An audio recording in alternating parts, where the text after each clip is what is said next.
പാഠപുസ്തകങ്ങളിലും കഥകളിലും മാത്രം കണ്ടുപരിചയിച്ച പ്രശസ്ത കഥാകൃത്തിനെ നേരിൽ കണ്ടപ്പോൾ വിദ്യാർത്ഥികൾക്ക് സന്തോഷം.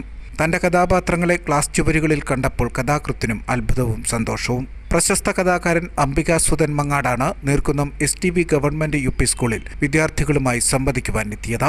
കാസർകോട്ടെ എൻഡോസൾഫാൻ ദുരിതം പ്രമേയമാക്കിയ കൃതിയിലൂടെയാണ് അംബികാസുധൻ മങ്ങാട് മലയാള സാഹിത്യ ലോകത്ത് ഇടം നേടിയത്.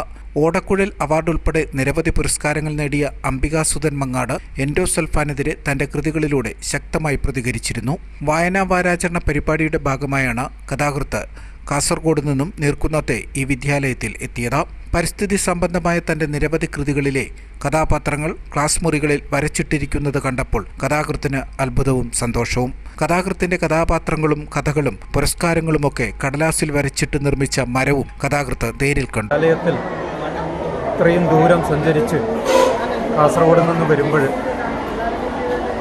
ഇവിടെ വരാനുള്ളൊരു പ്രധാനപ്പെട്ട കാരണം ഈ കലാലയം പരിസ്ഥിതി പ്രവർത്തനത്തിലും വായന മികവിലുമൊക്കെ കാണിക്കുന്ന താല്പര്യം തന്നെയാണ്.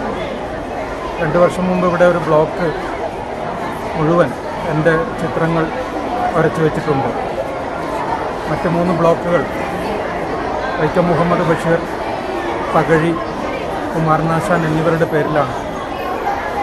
ആ വലിയ മഹാരഥന്മാരായ 3 എഴുത്തുകാരുടെ കൂടെ എൻ്റെ കഥകൾ കൂടി ആവിഷ്കരിച്ചിട്ടുണ്ട് എന്ന് കാണുമ്പോൾ അതിയായ സന്തോഷമുണ്ട്. അതിന് അർഹതയില്ലെങ്കിൽ പോലും എന്നെ കൂടുതൽ വിനീതനാക്കുകയും എഴുത്തിൽ കൂടുതൽ കർമ്മനിരതനാക്കുകയും ചെയ്യാനുള്ളൊരു ശക്തി തീർച്ചയായിട്ടും ഈ ഒരു കലാലയം എനിക്ക് തരുന്നുണ്ട്.